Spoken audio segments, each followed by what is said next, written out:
Funny how secrets travel on. I start to believe if I were to bleed. In sky the man shakes his hands held high. La sala de exposiciones de la Diputación de Salamanca muestra Conbelievers, Creyentes, 13 piezas, algunas de gran formato, que intentan crear una especie de juego con el espectador bajo el trasfondo de la lucha entre lo real y lo irreal. Cuadros que parecen a simple vista fotografías, dibujos sobre papel hechos con aerógrafo que se completan con 2 audiovisuales, una visión personal que nos acerca al propio artista haciendo un particular recorrido por la muestra. Bueno, la exposición se titula Believers, que es Creyentes en inglés, o sea, en español, y todas las obras, la exposición está compuesta por 13 piezas, algunos cuadros de gran formato, de mediano, luego unos dibujos y 2 piezas audiovisuales.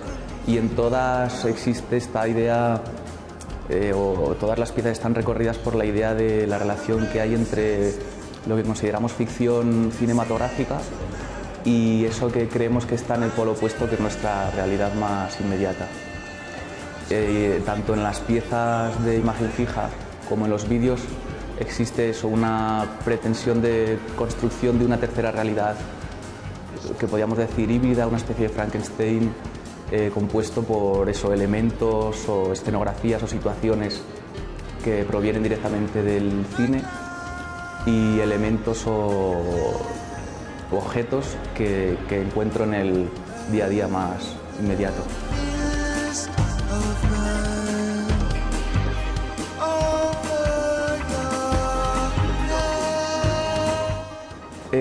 Viene un poco después no es como una ocurrencia así inmediata, es como el producto directo o la forma de llevar a la práctica un trabajo de investigación que me ocupó un par de años, la realización de la tesina, en el que a grandes rasgos establecía como la relación entre determinadas imágenes cinematográficas y casi todas provenientes del género de terror y la historia de la pintura, distintos momentos de la historia de la pintura. Entonces, bueno, fue entregarla y directamente fue encerrarme un poco en el estudio y esa teoría comenzó a verse materializada en estas piezas.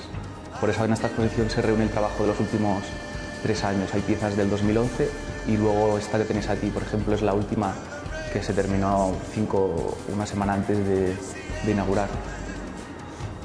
Y esta pieza en concreto se llama Lovers.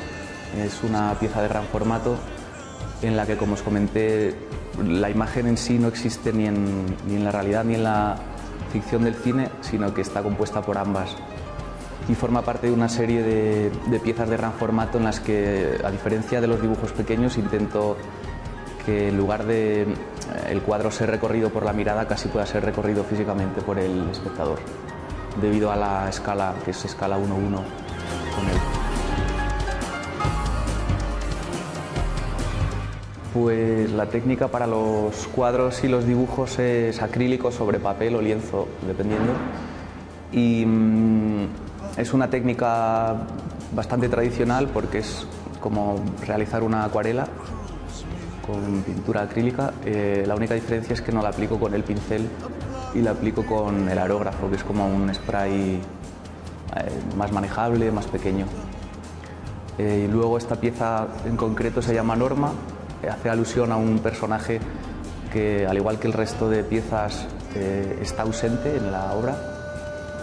Y bueno, como podéis ver, es un paisaje que podría ser cualquier paisaje que encontramos en Castilla mismamente. La única diferencia es que esta casa no existe en este entorno, que concretamente es el que rodea al estudio donde suelo pintar, aquí al lado de la fábrica de bioetanol.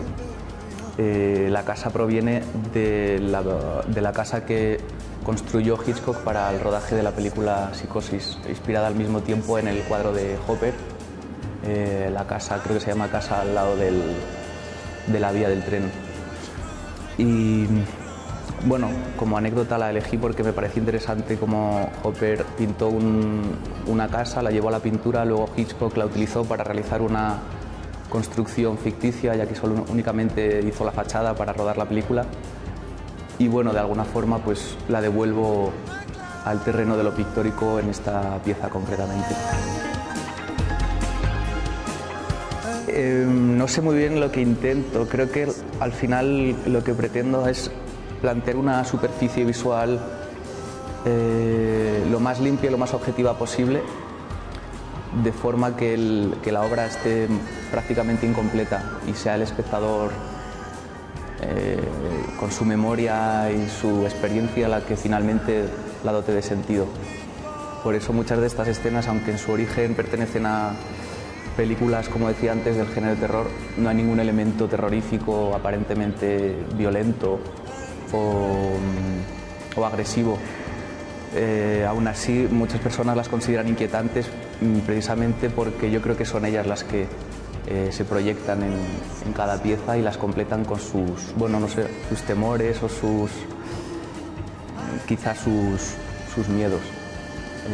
Esta pieza en concreto se llama Alice y hace alusión también a un personaje de una película de David Lynch que se llama Carretera Perdida, y como en el resto pues presenta una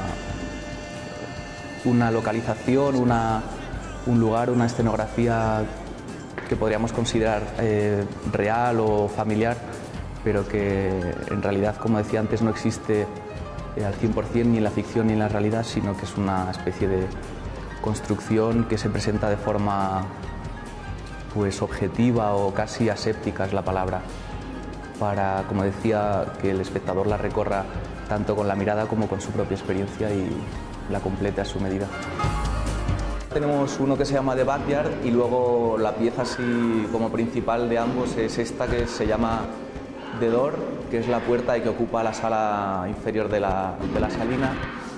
Y la pieza básicamente lo que hace es llevar una escena cinematográfica bidimensional compuesta por dos elementos. Lo que hace es desdoblarse a una composición o una escultura audiovisual tridimensional que se despliega en el espacio real de la sala donde va a moverse el espectador. De hecho, es el espectador quien la cierra girando alrededor de ella, ya que bueno, la escena es la clásica escena, la mítica escena del Resplandor, en la que Jack Nicholson está rompiendo con un hacha la puerta del baño donde se esconde su mujer, indefensa, gritando ante esa puerta atravesada por el hacha.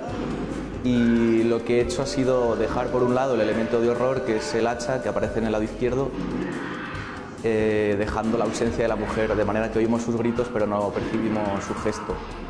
Y en la pantalla contraria he hecho pues completamente lo opuesto, dejar únicamente a la actriz, a Shelley Duvall, gritando y mirando a una puerta que permanece intacta.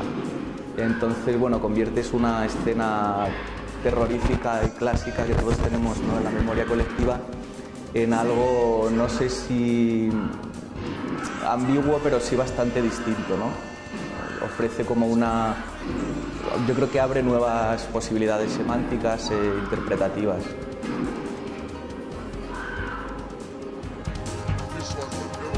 Claro, la exposición es como un proyecto en proceso en el que sigo trabajando y digamos que va mutando con el tiempo.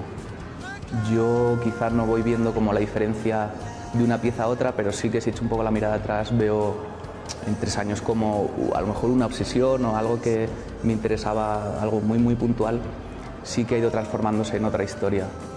Pero como digo, es un cambio que tú no te planteas como autor, sino que bueno, se va dando de forma más o menos natural. Hugo Alonso lleva trabajando en este proyecto expositivo desde 2011, piezas que en su mayoría ven la luz en esta muestra que estará en la Salina hasta el 15 de febrero.